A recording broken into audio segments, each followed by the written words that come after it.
ಸ್ವಾಭಾವಿಕವಾಗಿ ಬಂದದ್ದು. ಹಾಗಾಗಿ ಅವರನ್ನು ನೀವು ನಿಂದೆ ಮಾಡಲಿಕ್ಕೆ ಹೋಗಬೇಡ.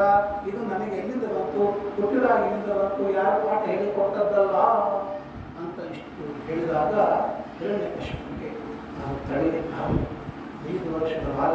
ನಾನು ಮತ್ತೆ ಯಾವ ತಂದೆಯೂ ಕೂಡ ಮಕ್ಕಳಿಗೆ ಇಷ್ಟು ಕಠೋರವಾಗಿರ್ತಕ್ಕಂಥ ಪನಿಷ್ಮೆಂಟ್ ಕೊಡೋದು ಯಾಕೆ ಗೊತ್ತಾ? ಮಕ್ಕಳು ಹೆಂಗಿದ್ರು ಮಕ್ಕಳೇ ಇದು ನಮ್ಮ ಮಕ್ಕಳೇ ಅಂತಾರೆ ಪ್ರೀತಿ ಮಾಡ್ತಾರೆ, ಮುಟ್ಟು ಮಾಡ್ತಾರೆ, ಲಾಟ್ ಮಾಡ್ತಾರೆ. ಹುಚ್ಚೆ ಇರಲಿ, ತೂಕ ಇರಲಿ, ಕಿವಳ ಇರಲಿ, ಏನೇ ಪೋಲಿಯೋ ಅಟ್ಯಾಕ್ ಇರಲಿ, ನಮ್ಮ ಕೂಸಲಿ, ನಮ್ಮ ಮಗ ಇರಲಿ, ಇನ್ನೂ ಅಂಥವ್ರಿಗೆ ಹೆಚ್ಚು ಅನುಕಂಪ ನೋಡ್ರಿ. ನೀವೆಲ್ಲ ದೊಡ್ಡ ಓದ್ಕೊಂಡ್ರಿ, ಉದ್ಯೋಗದ ಅವ್ರನ್ನ ಯಾರು ನೋಡ್ತಾರಪ್ಪ, ನಮ್ಮ ಜೊತೆಗೇ ಇರಲಿ, ನಮ್ಮ ತರುವಾಯ ಅವ್ರಿಗೆಲ್ಲ ಮಾಡಿಟ್ಟಿರ್ತೀವಿ, ಅವ್ರಿಗೆ ಯಾವ ತೊಂದರೆ ಆಗಬಾರ್ದು ಅಂತ ತಮ್ಮ ರಕ್ತವನ್ನು ಹಂಚ್ಕೊಂಡು ಹೋಗಿರುವ ಆ ಮಗನ ಮೇಲೆ ತಂದೆ ತಾಯಿಗಳು ಪ್ರೀತಿ ಮಾಡ್ತಾರೆ, ಮೋಹ ಮಾಡ್ತಾರೆ, ವಾತ್ಸಲ್ಯ ಮಾಡ್ತಾರೆ. ಆಮೇಲೆ ವಿಪರೀತ ಒಚ್ಚಟ ಆಶ್ವಜ ಬಾಲ ಹೊಡಿರಿ, ಕಡಿರಿ, ಕೊಲ್ರಿ, ಆನೆಯಿಂದ ತುಳಿಸ್ರಿ, ಹಾವಿನಿಂದ ಕಚ್ಚಿಸ್ರಿ, ಸಮುದ್ರದ ಹಾಕಿ, ಬೆಂಕಿಯೊಳಗೆ ಹಾಕಿ, ಕುದಿಯುವ ಎಣ್ಣೆಗಳಿಗೆ ಫ್ರೈ ಮಾಡಿ, ಏನೇನು ಮಾಡಬೇಕೋ ಅವೆಲ್ಲ ಮಾಡ್ರಿ ಅಂತ ಹೇಳಿದ್ದಾರೆ. ಸರ್ವೈ ಉಪಾಯೈ ಹಂತವ್ಯ ಸಂಭೋಗ ಶಯನಾಸನಿ. ಏನೇನು ಉಪಾಯಗಳಿವೆ ಎಲ್ಲ ಉಪಾಯಗಳನ್ನು ಮಾಡಿ ಒಂದು ಹಾಕ್ರಿ. ಯಾವ ತಂದೆ ಹೇಳುತ್ತಾರೆ ಕೊಲ್ಲು, ಯಾರು ಹೇಳುದು ಅಂತ ನೀವು ಹೇಳ್ತಾ ಇದ್ದಾನೆ. ಸುಹೃಲ್ ಲಿಂಗಧರ, ಇವನು ನೋಡ್ಲಿಕ್ಕೆ ಮಾಡಿ ಮೆತ್ತಗಿದ್ದಾನೆ. ಕೆಲವರು ಮಾತಾಡೋಂಗಿಲ್ಲ, ಮಾತಾಡದೇ ಇದ್ರೆ ಡೇಂಜರ್, ಮಾತಾಡ್ಬಿಡ್ರಿ. ಕೆಲವು ಬೈರಿ ಸುಮ್ಮನೆ ಇಟ್ಕೋಬೇಡ್ರಿ. ಆಮೇಲೆ ಏನಾಗ್ತದೆ ಬೈದು ಬಿಟ್ರಪ್ಪ, ನೀವು ಬೈದ್ಬಿಟ್ರೆ ಎಲ್ಲ ಹೊರಗಿದ್ದು ವಾಮಿಟ್ ಮಾಡ್ಕೊಂಡ್ಬಿಟ್ರೆ ಸಾಕು, ಆಯ್ತು ಬೈದ್ರು ಶಾಂತ ಆಗ್ತದೆ. ಇಲ್ಲ ಹೊರಗೆ ಕೊಟ್ಟರೆ ಯಾವ ವೇಳೆ ಬಾಂಬ್ ಸ್ಫೋಟ ಆಗ್ತದೆ ಗೊತ್ತಿಲ್ಲ. ಹಾಗೆ ಇವರು ಬೈತಾ ಇದ್ದಾನೆ. ಪರೇ ಬ್ರಹ್ಮಂ ನಿರ್ದೇಶೆ ಭಗವತ್ ಅಖಿಲಾತ್ಮನಿ ಆಸನ್ನ ಗುಣಕರ್ಮಿಸಿದ ತತ್ಕ್ರಿಯಾ. ಆ ಶತ್ರುವನ್ನು ಕೊಲ್ಲಬೇಕು ಅಂದರೆ ನನ್ನ ಮನೆಗಳಿಗೇನೆ ನನ್ನ ಶತ್ರು ಬೆಳೀತಾ ಇದ್ದಾನಲ್ಲ ಅಂತ ಅವನಿಗೆ ಕೋಪ ಬಂತು. ಕೋಪ ಬಂದು ನಾನಾವಿಧವಾಗಿರ್ತಕ್ಕಂಥ ಪ್ರಯತ್ನವನ್ನೆಲ್ಲ ಮಾಡಿದ್ದಾನೆ. ಏನ್ ಪ್ರಯತ್ನ ಮಾಡಿ ಸಾಯ್ತಾ ಇಲ್ಲ, ಅದು ಬಹಳ ಆಶ್ಚರ್ಯ. ಎಷ್ಟೆಷ್ಟು ಪ್ರಯತ್ನ ಬೇಕೋ ಅವೆಲ್ಲ ಮಾಡಿದ ಹಿರಣ್ಯಕಶಿಪು ಉಳಿಲೇ ಇಲ್ಲ. ಇನ್ನು ಸರ್ವೈರೂಪಾಯ ಹತ್ತವ್ಯ, ಇನ್ನು ಸಾಯ್ತಾ ಇಲ್ಲ. ಅವಾಗ ಸ್ವಲ್ಪ ಅವನಿಗೆ ಭಯ ಶುರುವಾಯಿತು. ಆಗ ಷಡ್ಗಾಮಂತರು ಹೇಳ್ತಾರೆ, ನೋಡಪ್ಪ ಬಿಟ್ಟರು, ಯಾಕೆ ಸಣ್ಣ ವಯಸ್ಸು, ಇಷ್ಟೇ ಸಿಟ್ಟು ಮಾಡ್ತಾ ಇದ್ದಿ, ದೇಶವನ್ನೆಲ್ಲ ಊರಲ್ಲ ಲೋಕಗಳನ್ನು ಗೆದ್ದವ, ನಿನ್ನ ಮಗನ ಮುಂದೆ ನಿನ್ಗೆ ಆಟ ನಡೆಯೋದಲ್ಲ, ಆದ್ದರಿಂದ ಬಿಟ್ಟು ಬಿಡು ಅಂತ ಹೇಳಿದಾಗ ಏನು ಮಾಡಬೇಕು, ಬೇರೆ ಉಪಾಯ ಸುಮ್ಮನೆ ಕೂತ.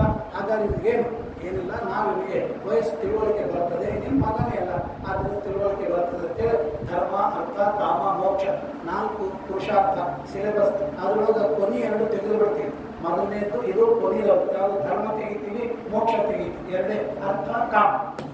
ಅರ್ಥ ಅಂದರೆ ಎಕಾನಮಿ, ಹೆಂಗೆ ಗಳಿಸ್ಬೇಕು, ಕಾಮ ಅದನ್ನ ಹೆಂಗೆ ಅನುಭವ ಮಾಡಬೇಕು, 2 ದುಡ್ಡು ಗಳಿಸ್ಬೇಕು, ಎಂಜಾಯ್ ಮಾಡಬೇಕು. ಇದೇ ಧರ್ಮ ಇಲ್ಲ, ಮೋಕ್ಷ ಇಲ್ಲ, ಕೊನೆ ಬಿಟ್ಟು ಬಿಡೋಣ, ಅರ್ಥ ಕಾಮಗಳನ್ನು ಮಾತ್ರ ಬಿಟ್ಟು ಬಿಡೋಣ ಅಂತ ಅಲ್ಲಿ ಕಲಿಸ್ತಾ ಇದ್ದಾರೆ, ಪಾಠವನ್ನು ಹೇಳ್ತಾ ಇದ್ದಾರೆ. ಒಂದು ಸಲ ಹಾಲಿಡೇಸ್ ಬಂತು. ನಮ್ಮಲ್ಲಿ 3 ಹಾಲಿಡೇಸ್ ಏಕಕಾಲ, ಚತುರ್ದಶಿ, ಅಮಾವಾಸ್ಯ, ಕಾರ್ತಿಕೆ, 3 ದಿವಸ ಹಾಲಿಡೇ. ಅವರಿಗೂ ಈ ಹುಡುಗರು ನೋಡೋಣ ಸಾಕಾಗಿ ಹೋಗಿತ್ತು, 3 ಡೇಸ್ ಇದೆ, ಸ್ವಲ್ಪ ಮನೆಗೆ ಹೋಗಿ ಬರೋಣ, ಎಂಜಾಯ್ ಮಾಡೋಣ.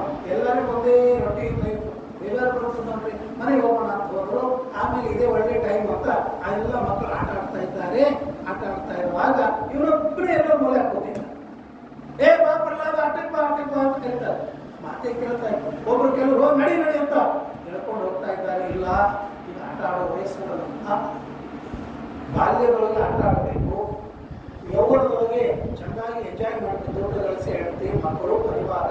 ಮುದುಕರಾದ ಮೇಲೆ ರಿಟೈರ್ ಆಗೋ ಮುಂದ ಹಾಗೆ ಏನು ಅಂತಂದ್ರೆ ಭಾಗವತ ರಾಮಾಯಣ ಕೂಡ ಹಾಸಿಗೆ ಹೇಳಿದ ಮೇಲೆ ಗುಡಿ ಹೋಗ್ತಿರ್ತಾರೆ, ಕೊಟ್ಟು ಕೂಡಿಸ್ಬಿಡ್ತಾರೆ. ಇದೇ ನೋಡಿ, ಮನೆಗೆಲ್ಲ ಚೆನ್ನಾಗಿರ್ತಾರೆ, ಏನು ಅಂತಂದ್ರೆ ಅಲ್ಲಿ ಟ್ರಿಮ್ ಆಗಿರ್ತಾರೆ ಅವರು. ಆಮೇಲೆ ರಿಟೈರ್ ಆದಮೇಲೆ ಒಂದು 10 ವರ್ಷ ಆದಮೇಲೆ ತಂಗಿ ಮಾಡಿಕೊಂಡು ಚೆನ್ನಾಗಿ ಅವರು ಆಚಾರ ಇರ್ತಾರೆ. ನೋಡಿದ್ರೆ ಇವರು ಮಹಾ ಆಚಾರ್ಯರು ಅಂತಂದ್ರೆ ಏನು ಮಾಡಬೇಕಿಲ್ಲ, ಅವನಿಗೇನು ಗತಿ ಇಲ್ಲ ಅಂತಂದಾಗ ಒಂದು ಮಾತು, ದೇಶಾಂತ್ವಾಪಿ ಗತಿ ನಾಸ್ತಿ ದೇಶಾಂವಾಸೋ ಮಠೇಶ್ವರ. ಎಲ್ಲೂ ಗತಿಲಿಲ್ಲ ಅಂದರೆ ಮಠದಾಗ ನಿಂತಿರ್ತಾನೆ. ನಮ್ಮಲ್ಲಿ ಆಚಾರ್ಯ ನಮ್ಮ ಹುಡುಗ ಸಾರಿ ಓದುವಲ್ಲ, ಸ್ಕೂಲ್ ಹತ್ತೋದು, ಎಜುಕೇಷನ್ ಆಗ್ತಾ ಇಲ್ಲ, ಅದಕ್ಕಾಗಿ ವಿದ್ಯಾಪೀಠಕ್ಕೆ ಹಾಕ್ತೀನಿ ಅಂದರೆ ಎಲ್ಲೂ ಕೆಲಸಕ್ಕೆ ಬರಲಿಲ್ಲ ಅಂತಂದರೆ ಈ ಶಾಸ್ತ್ರ ಓದಲಿಕ್ಕೆ ಬರಬೇಕು. ಅದಕ್ಕೆ ನನಗೆ ಅಂದ್ರೆ ನಾವೆಲ್ಲ ಅದೇ ಕ್ಯಾಟಗರಿ ಒಳಗಿದ್ದೀವಿ ಏನಪ್ಪ ಅಂದ್ರೆ ನಮಗೇನು ನಮಗೇನು ಆಗಿಲ್ಲ. ನಾವು ಚೆನ್ನಾಗಿತ್ತು, ನಮ್ಮ ಅಪ್ಪ ಅಮ್ಮ ಚೆನ್ನಾಗಿದ್ರು, ಅವರು ಸ್ಕೇಲ್ 4 ಆಫೀಸರು, ಅವರು ಬ್ಯಾಂಕ್ ಒಳಗೆ ಕೆಲಸ ಮಾಡಿದವರು, ನಮಗೇನು ಆ ಥರ ಹೇಳಿ ಕಳಿಸಿಲ್ಲ. ನಮಗೆ ಇವ್ರಿಗೆ ಈಗೆಲ್ಲ ನಮಗೆ ಬರ್ತಾರೆ ಹುಡುಗರು, ಅಡಿಗೆಯವ್ರ ಮಕ್ಕಳು ಬರ್ತಾರೆ, ಇನ್ನು ಉದ್ಯೋಗಕ್ಕೆ ಹೋದವ್ರ ಮಕ್ಕಳು ಬರ್ತಾರೆ, ಇನ್ನು ಯಾರು ಬರ್ತಾರೆ ಅಂತಂದರೆ ಎಲ್ಲ ಹೋಗ್ಬಿಟ್ಟರೆ ಏನು ಮಾಡಬೇಕು, ಮನ್ಯಾಗ ಗತಿ ಇಲ್ಲ, ಫೀಸ್ ಕಟ್ಲಿಕ್ಕೆ ಆಗಂಗಿಲ್ಲ, ವಿದ್ಯಾರ್ಥಿ ಕರ್ಕೊಂಡು ಬಿಡ್ರಿ. ನಾವು ಏನು ಮಾಡ್ತೀವಿ, ಆಯ್ತಪ್ಪ ಅದು ಒಂದು ತಿಳ್ಕೊಳ್ರಿ. ಅಂಥವನಿಗೆ ಮುಂದೆ ಏನಾಗ್ತಾನೆ ಗೊತ್ತಾ, ಸಾವಿರಾರು ಮಂದಿಯನ್ನು ಪೋಷಣೆ ಮಾಡುವಂಥ ಒಂದು ವ್ಯಕ್ತಿತ್ವವನ್ನು ಅವನು ಪಡಿತಾನೆ.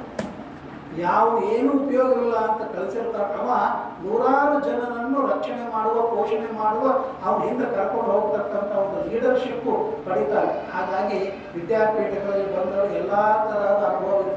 ಸ್ಕೂಲ್ನಲ್ಲಿ ಕಾಲೇಜಿನಲ್ಲಿ ಓದೋರಿಗೆ ನಾನು ಹೇಳ್ತೀನಿ, ಯಾರ ಮಕ್ಕಳನ್ನು ಬಯೋದಿಲ್ಲ, ಅವರಿಗೆ ಕಡ್ಡಿ ಪೆಟ್ಟಿಗೆ ಹಚ್ಚಿ ದೀಪ ಹಚ್ಚಲಿಕ್ಕೆ ಬರೋದು. ದೊಡ್ಡ ಸೈಂಟಿಸ್ಟ್ ಇರ್ತಾನೆ, ದೊಡ್ಡ ಅವನು CEO ಇರ್ತಾನೆ, ಅವನು ಲೈಟರ್ ಇದರಿಂದ ಗ್ಯಾಸ್ ಹಚ್ಚಿ ಅಭ್ಯಾಸ ಇರ್ತಾರೆ. ಹಾಗಾಗಿ ಮನೆಯೊಳಗೆ ದೀಪ ಹಚ್ಚೋನು 20 ಕಡ್ಡಿ ಕೊರಿತಾನೆ, ಆ ಬತ್ತಿ ಹಚ್ಚಲಿಕ್ಕೆ ಬರೋದು. ದೊಡ್ಡ ಸೈಂಟಿಸ್ಟ್, ದೊಡ್ಡ ಕಂಪ್ನಿ CEO ಮತ್ತು ದೊಡ್ಡ ಡಾಕ್ಟರ್. ಯಾಕೆಂದ್ರೆ ಲೋಕಜ್ಞಾನ ಕಡಿಮೆ, ಹೊರಗೋ ಚೆನ್ನಾಗಿರ್ಬೋದು, ಈ ಲೋಕಜ್ಞಾನ, ಶಾಸ್ತ್ರಜ್ಞಾನ, ವ್ಯವಹಾರ ಜ್ಞಾನ, ಸಮಾಜ ಜ್ಞಾನ, 4 ಜನರ ಜೊತೆ ಹೇಗಿರಬೇಕು ಅನ್ನೋ ವರ್ತನೆ, ಅವೆಲ್ಲ ಗುರುಕುಲದೊಳಗಿದ್ದಾಗ ಮನುಷ್ಯ ಎಲ್ಲವನ್ನೂ ಅಂದರೆ ಸರ್ವತೋಮುಖವಾಗಿರ್ತಕ್ಕಂಥ ವಿಕಾಸ ಅಂತ ಅನ್ನೋದು ಹಾಸ್ಟೆಲ್ ಒಳಗೆ ಗುರುಕುಲದೊಳಗೆ ಇದ್ದಾಗ ಹೊರತು ಶಾಲೆ ಓದುವ ಮಕ್ಕಳಿಗೆ ಗೊತ್ತಾಗುವುದಿಲ್ಲ. ಹಾಗೆ ಈ ಪ್ರಹ್ಲಾದ ರಾಜನಿಗೆ ಕರೆದು ಹೇಳ್ತಾರೆ ಬಾಲಕರು, ಬಾರಪ್ಪ ನೀನು ಆಟಕ್ಕೆ ಬಾ ಅಂತ ಕರೆದಾಗ ನಾನು ಆಟಕ್ಕೆ ಬರೋದಿಲ್ಲ, ಇಲ್ಲ ವೃದ್ಧಾಪ್ಯದೊಳಗೆ ಎಲ್ಲ ಮಾಡಬೇಕು ಅಂತ ಹೇಳಿದಾಗ ಆಗ ಪ್ರಹ್ಲಾದ ರಾಜ ಉಪದೇಶ ಮಾಡ್ತಾರೆ. ಕೌಮಾರ ಆಚರೆ ಪ್ರಾಜ್ಞೋ ಧರ್ಮ ಭಾಗವತಾನಿಹ ದುರ್ಲಭಂ ಮಾನುಷಂ ಜನ್ಮ ತದಪ್ಯ ಧ್ರುವಮರ್ಥದಂ. ಕುಮಾರ ಸಣ್ಣ ಬಾಲಕನಿರುವಾಗಲೇನೆ ಧರ್ಮವನ್ನು ಮಾಡಬೇಕು, ದೊಡ್ಡವರಾದ ಮೇಲೆ ಬರೋದಿಲ್ಲ.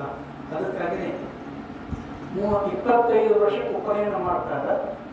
ಮಾಡಿ 3ನೇ ದಿವಸ ಸೋಡ ಮುಂಜಿ, ಕಾಲು ಸೋಡ ಮುಂಜಿ, ಪರ್ವ ವಿವಾಹ ಕಲ್ಯಾಣ. ಅದು ಸಂಧ್ಯಾವನ ಹೆಂಗೆ ಬರ್ತದೆ, ಅವ್ನಿಗೆ ಇವತ್ತು ಮುಂಜಿ ಮಾಡ್ಕೊಂಡ ನಾಳೆ ಸೋಡ ಮುಂಜಿ, ಅಂದ್ರೆ ಮುಂಜಿ ಬಿಟ್ಟುಬಿಡೋ ಅಂತ ಸಂಧ್ಯಾವನ ಬಿಟ್ಟುಬಿಡು. ಇವತ್ತು ಗಾಯತ್ರಿ, ನಾಳೆ ಕೃಷ್ಣಾರ್ಪಣ, ನಾಳೆ ಒಂದು ಸಂಸಾರ. ಅವ್ನು ಹೆಂಗೆ ಬರ್ತದೆ ಗಾಯತ್ರಿ? ಆದ್ದರಿಂದ ಕೌಮಾರ ಆಚರೆ ಪ್ರಾಧ್ಯ.